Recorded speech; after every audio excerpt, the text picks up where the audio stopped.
우리 계속 로마서 말씀을 읽고 있고 오늘 4장에서 7장까지의 내용이 되겠습니다. 로마서는 그 복음의 필요성으로 그 서문을 열었습니다. 우리가 죄인이기에 우리는 또 우리 힘으로 의롭게 할 수 없기 때문에 하나님의 은혜가 필요한 존재임을 인식해야 된다라는 것이고, 하나님은 은혜 안에서 예수님을 믿음으로 구원받는 길을 여셨다. 그 하나님의 의가 우리에게 필요하다라고 이야기하고 있는 겁니다. 그러면서 4장에서는 그 하나님의 의를 설명하기 위해서 아브라함과 다윗의 이야기를 꺼내고 있는데, 주된 내용을 보시게 되면 행위가 아닌 믿음으로 의롭게 되는 일은 성경의 일관된 증언이다 라고 말을 하고 있는 것입니다. 4장 1절 잠시 보시게 되면 육신으로 우리의 조상인 아브라함이 무엇을 얻었다 하리요 라고 하면서 2절 곧장 그는 행위로서 의롭다 하심을 받지 않았다는 겁니다. 만약 그랬다면 스스로 자랑할 것이 있을 텐데 그렇지 않았다는 것이죠. 그러면서 그가 어떤 하나님을 믿음으로 의롭게 되었는지를 이야기하고 있습니다. 그런데 초점은 그 시점인데요. 우리 10절 말씀을 한번 보시죠. 9절 10절 한번 읽어보겠습니다. 9절 10절 그런즉 이 복이 할례자에게냐 혹은 무할례자에게도냐 무릇 우리가 말하기를 아브라함에게는 그 믿음이 의로 여겨졌도다 하노라. 그런즉 그것이 어떻게 여겨졌느냐 할례시냐 무할례시냐 할례시가 아니요 무할례시니라. 아브라함이 그가 어떤 행위로 의롭게 된 게 아니라 죽은 자를 살리시고 없는 것을 있게 하시는 창조주 하나님을 믿는 믿음으로 의롭게 여겨진 그 믿음의 의는 그 시점이 무할례시였다는 겁니다. 그러니까 할례 앞에 이미 그 이야기가 있다는 것이죠. 이 이야기를 하는 이유는 다만 할례자의 조상으로만 여겼던 아브라함이 유대인 할례자만의 조상이 아니라 이후에 믿음으로 의롭게 된 모든 이의 조상이 됨에 근거가 되는 겁니다. 그래서 13장 이하를 보시게 되면 아브라함이 그 모든 후손의 세상의 모든 사람이 이제 그 믿음의 근원이 된다는 이야기를 쭉 하면서 17절 보시게 되면 기록된 바 내가 너를 많은 민족의 조상으로 세웠다 하신 것 같으니 그가 믿은 바 하나님은 죽은 자를 살리시며 없는 것을 있는 것으로 부르신 이시니라. 말씀하신 것처럼 율법에 속한 자뿐만 아니라 율법에 속하지 않는 자들도 모두가 다 믿음으로 의롭게 됨의 근원에 아브라함이 있다 이 얘기를 하고 있는 겁니다. 5장에 와서는 그렇게 믿음으로 의롭게 된 자가 누리는 복을 말하고 있는데, 이제 그 믿음으로 의롭게 된 자는 이전 질서가 아니라 새로운 질서, 새로운 관계 속에 복을 누린다 하면서 그 복의 시작은 가장 중요한 복은 5장 1절을 보시게 되면 우리 주 예수 그리스도로 말미암아 하나님과 화평을 누리게 되었다라고 이야기를 하고 있습니다. 우리가 구원받아서 영적으로 이 하나님의 의의 복을 받게 된 가장 중요한 복은 무엇이냐면 이제는 하나님을 바라볼 수 있는 존재가 되었고 하나님 앞에 설 수 있는 존재가 되었다라는 것이죠. 우리가 죄로 인해서 잃어버렸던 것 중에 가장 큰 것은 하나님 앞에 설 수 있는 자가 아니었다는 겁니다. 그 하나님 앞에 진노를 받을 자였다는 것이죠. 그에 대해서 예수 안에서 허락하신 하나님의 의는 우리와 하나님과의 관계를 화평케 하였다. 근데 초점은 뭐냐면 5장 1절 다시 보시게 되면 그 하나님과의 화평을 뭐라고 하자고 하고 있습니까? 누리자라고 되어 있습니다. 누리자. 참 많은 것들을 생각하게 하는 단어입니다. 단순히 신분적으로만 의롭게 되었다는 게 아니라 그 하나님 앞에서 이 회복된 관계를 누리는 게 필요하다는 것이죠. 우리가 일단 부모와 자녀의 관계를 보면 자녀가 나의 자녀라는 사실은 여러 가지 근거로 객관적인 근거로 설명할 수 있을 겁니다. 그런데 그 부모와 자녀 간의 어떤 소통과 또 나눔과 기쁨이 있는 것은 또 다른 문제인 것이죠. 바로 그런 차원에서 하나님과 관계를 이야기하면서 바울은 그 하나님과의 화평함을 누리는 것의 한 예시로서 2절 보시게 되면 영광을 바라보고 즐거워하는 것이다 라고 말하고 있습니다. 하나님 그분 자체를 즐거워하는 것, 그게 하나님과의 화평이라는 겁니다. 인간관계에서 보게 되면 서로의 실리를 따지고 이해의 관계를 따지다 보면 그것이 있기 때문에 누리는 기쁨의 관계라면 그게 없게 되었을 때는 그 조건이 사라질 때는 그 기쁨이 사라지겠죠. 그런데 하나님과의 우리의 관계는 하나님 그분을 기뻐하는 거라고 말하고 있습니다. 여러분 잘 아시는 것처럼 우리의 신앙의 고백, 웨스트민스터의 제1 고백은 우리로 존재하는 목적을 이렇게 정의합니다. 하나님을 영화롭게 하고 그를 영원토록 즐거워하는 것이라. 하나님 그분 자체를 기뻐하는 거라는 것이죠. 이 하나님 그분 자체를 기뻐할 때 어떠한 삶을 살게 되냐면 3절 보시게 되면 환난 중에도 기뻐한답니다. 이게 어떻게 말이 됩니까? 환난은 힘든 일입니다. 우리를 지치게 하고 무력하게 합니다. 그런데 하나님 그분을 기뻐하는 신자의 가장 중요한 유익은 뭐냐면 그 환난마저도 하나님과의 기쁨 속에서 헤아려져서 자신을 더 유익하게 할 줄 아는 소망으로 이어져 가게 하더라는 것이죠. 쉽게 예를 들면 우리 아버지가 나한테 이렇게 한다고 라고 할 때 아버지가 예를 들어서 훈계를 위해서 매를 들었을 때 그 아버지를 기뻐하는 자녀는 그 훈계가 달리 해석될 겁니다. 이거는 나를 위한 것이고 우리의 유익을 위한 것이고 그 아버지의 선한 뜻 안에서 우리에게 잠시 지나드리는 고통이지 라고 이해할 겁니다. 그런데 만약 그 자녀가 아버지 그분과의 관계가 합평치 않거나 뭔가 오해가 있거나 또 잘못된 이해가 있다면 그 고통은 더 다르게 와닿겠죠. 바로 그런 차원입니다. 이 땅에 우리가 인생을 살아가면서 모든 것의 근원이신 하나님과의 관계를 구원자이신 예수님 안에서 회복한 우리가 살아간 날 동안 정말 가장 중요시 여겨야 될 것은 이런 하나님과의 기쁨의 관계, 하나님 그분을 기뻐하는 것이죠. 그걸 위해서 바울은 한 가지 중요한 사실을 이야기하는데 6절 보시게 되면 우리가 아직 연약할 때 7절 이어서 8절에 우리가 아직 죄인되었을 때 하나님이 그리스도 안에서 우리를 먼저 사랑하셨다는 사실을 이야기합니다. 연인관계에서 항상 오해가 되어준 게 하나는 뭐냐면 너는 나를 정말 사랑하니? 라는 끝없는 확인이죠. 그런데 하나님과 관계 속에서 우리가 굳이 그렇게 하지 않아야 되겠다라는 말을 하고 있는 겁니다. 왜냐하면 그 사랑의 시작이 우리에게서 시작되지 않았거든요. 우리가 그럴 만하기 때문에 시작된 사랑이 아니라는 겁니다. 그래서 이 사랑이 감사하고 우리가 누려야 할 사랑이라는 것이죠. 만약요 조건이 있다면 그 사람은 얼마나 우리를 피로하게 할까요? 그 조건을 지키기 위해서 얼마나 우리는 피로함에 쌓일까요? 또 그 조건을 상실했을 때는 얼마나 불안할까요? 그런데 하나님은 그런 사랑으로 우리를 보지 않으셨고 이미 우리가 자격 없을 때부터 그 하나님의 진노의 대상일 때부터 원수 됐을 때부터 하나님 우리를 그리스도 안에서 구원할 계획을 세우셨고 그 사랑 안에 우리가 있다라고 바울은 이야기하고 있는 겁니다. 그래서 기뻐하라는 겁니다. 그래서 즐거워하라는 겁니다. 그래서 여러분 오해 없이 들으십시오. 기독교 신앙은 뭔가를 하는 존재가 아니라 뭘 하지 않아도 괜찮은 존재예요. 그 존재한 그 자체, 가치 있는 것 자체가 신앙이지 뭔가를 하는 거는 그 다음 문제라는 거죠.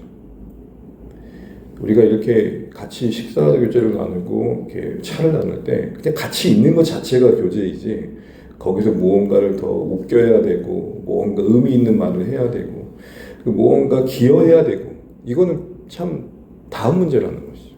우리 신앙이 있기가 안 될 때가 있습니다. 있기와 하기, 영어로 말하자면 being과 doing, 있는 것 자체가 신앙인데 하나님 앞에 머무는 것 자체가 신앙인데 그게 잘 안 되는 거예요. 뭔가를 해야만 내가 흡족해하고 만족한다는 건 여전히 하나님과 관계 합평을 누리지 못하는 거겠죠.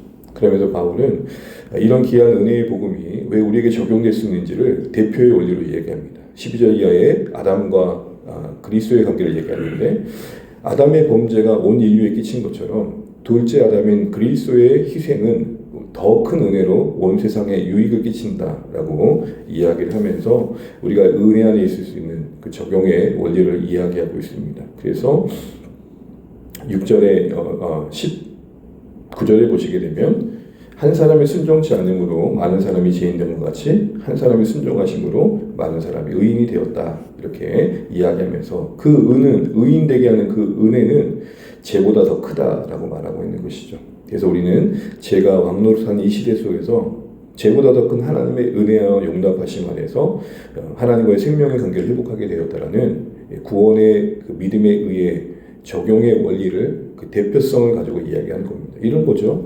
예수님이 한 분의 죽으심에 나와 도대체 어떻게 연결되어 있느냐 이 이야기를 이렇게 설명하는 겁니다. 아담의 범죄가 온 인류에 죄를 끼친 것처럼 예수님의 희생이 더 큰 은혜로 온 세상을 회복시키신다. 이 얘기를 하는 겁니다. 그러면서 6장에 이제 그렇게 회복된 새로운 질서의 관계를 이제 연합의 이야기로 꺼내면서 이제 이 연합은 우리를 더 거룩으로 인도한다는 겁니다. 이 이야기를 하게 된 오해는 뭐냐면 이런 겁니다. 그래? 죄가 더한 것에 은혜가 더 크다고? 그러면 죄를 더 지으면 은혜는 더 크겠네? 이렇게 얘기를 하는 겁니다. 쉽게 말해서 도둑이 경찰한테 붙잡혔습니다. 그래서 그 경찰이 포상을 받았습니다.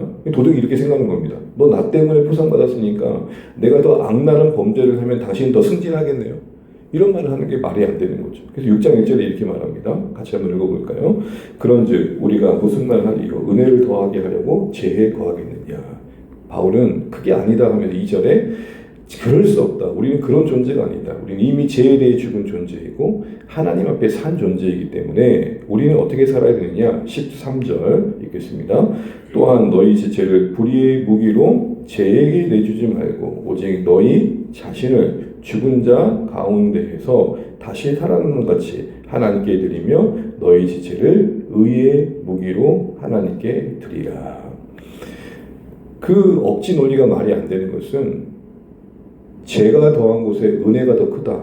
이 말은 은혜가 그만큼 우리를 어떤 죄에서 구원한단 말이지 그 은혜를 크게 하려고 그럼 더 심각한 죄를 지어야겠다는 건 아니라는 것이죠.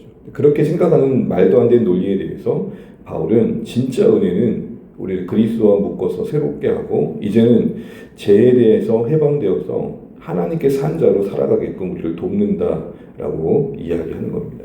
그러면서 7장에 이 이야기를 다시 현실적으로 이야기하면서 혼인관계로 비유합니다.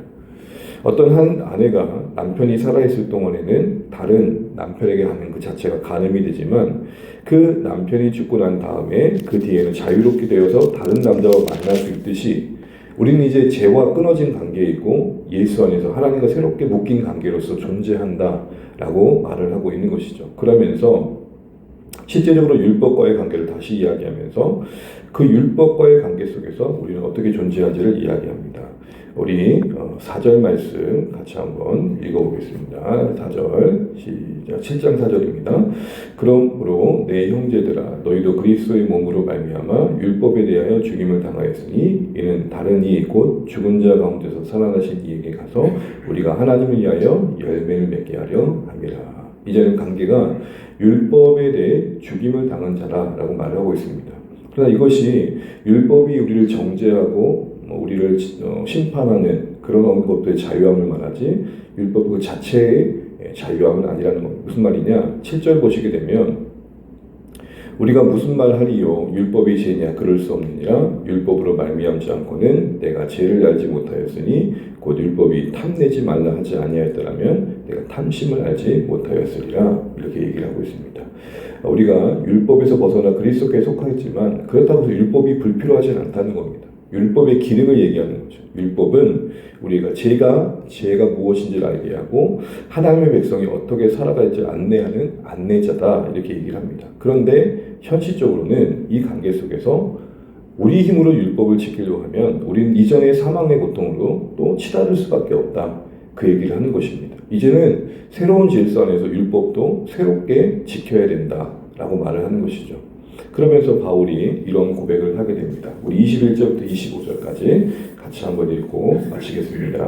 21절에서 25절입니다. 그러므로 내가 한 법을 깨달았노니 곧 선을 행하기 원하는 나에게 악이 함께 있는 것이로다. 내 속사람으로는 하나님의 법을 즐거워하되 내 지체 속에서 한 다른 법이 내 마음의 법과 싸워 내 지체 속에 있는 죄의 법으로 나를 사로잡는 것을 보는도다. 오호라 나는 곤고한 사람이로다. 이 사망의 몸에서 누가 나를 건져내랴. 우리 주 예수 그리스도로 말미암아 하나님께 감사하리로다. 그런즉 내 자신이 마음으로는 하나님의 법을 육신에는 죄의 법을 섬기노라. 아멘. 이제는 율법이 새로운 질서 안의 우리에게 어떤 갈등을 던지냐면 이제 율법을 통해서 이게 하나님께서 기뻐하시는구나를 알게 하는 율법의 선한 기능을 알게 되지만 실제적으로 그것을 따라 살기에는 아직도 죄와의 현실 속에 죄와의 싸움 속에 있는 내가 있다라는 것이죠. 그래서 그 갈등 속에서 절망을 치달을 때가 많다는 겁니다. 왜냐하면 내 힘으로 지키려면 지킬수록 오히려 탄식할 일이 많아진다는 거죠. 이런 거죠. 그래 율법이 말하는 대로 사랑해야지. 내 이웃을 사랑해야지. 라고 가슴 안에 그 사랑을 품고 마주하자마자 험한 말이 나가는 거예요. 아이고, 내가 이러려고 한 건 아니었는데. 그러면서 어떤 마음이 듭니까? 한편에서는 하나님의 사랑을 따라 살고 싶은 선한 마음이 있지만 또 한편에서는 그 사랑을 따라 살지 못하도록 끝까지 나를 끌어내리는 욕망과 죄가 있는 거죠. 그 싸움의 현실에서 신자는 어떤 걸 경험합니까? 24절의 고백처럼 차라리 죽는 게 낫다. 이렇게 살 거면 차라리 죽는 게 낫다. 이런 식까지 생각한다는 겁니다. 너무나도 고통을 겪는다는 거죠. 이전과 다른 고통입니다. 이제는 죄에 대해서 붙잡혀서 죄 지는 게 죄인지도 모르는 삶을 살았다면 죄가 죄인 줄 아는데 죄를 이길 힘이 없는 거죠. 그때 바울이 이야기하는 게 뭡니까? 그러기 때문에 예수 믿는 거다. 이 얘기를 하는 거예요. 죄에 대한 감각이 회복된 신자 안에 그 죄의 감각은 고통을 줍니다. 그렇게 하면 안 된다는 걸 알기 때문에 갖는 고통입니다. 그때 그 현실적으로 그 마음에 하나님의 기뻐하심을 따라 살지 못하는 그 절망 속에 놓일 때 신자는 어떻게 해야 되느냐? 그런 나를 구원하신 그리스도를 감사하고 그 은혜 안에서의 생명과 그 은혜 안에서 우리를 회복시키는 은혜를 다시 한번 묵상하면서 내 의지가 아니라 하나님을 의지함으로 해야 된다. 그래서 신앙은 의욕을 놓으며 의존의 문제입니다. 나의 의지가 아니라 얼마나 하나님을 의존하는지의 문제라는 걸 다시 한번 얘기하면서 내일부터 8장에서는 그렇게 하나님을 의지하는 삶을 어떻게 살지를 이야기하고 있습니다. 이제 말씀을 정리합니다. 사랑하는 전에 가는 여러분, 바울의 복음은 로마서를 통해서 바울이 전하는 복음이 얼마나 체계적인지를 알게 되고 우리의 신앙의 현실을 얼마나 잘 다루고 있는지를 알게 됩니다. 이제 우리는 그리스도 안에서 의를 얻은 자로서 하나님과 회복된 관계를 누리고 있는지, 그리고 그 누림 속에서 그 절망하는 우리의 모습들을 어쩌면 어떻게 다루고 있는지를 돌아보게 됩니다.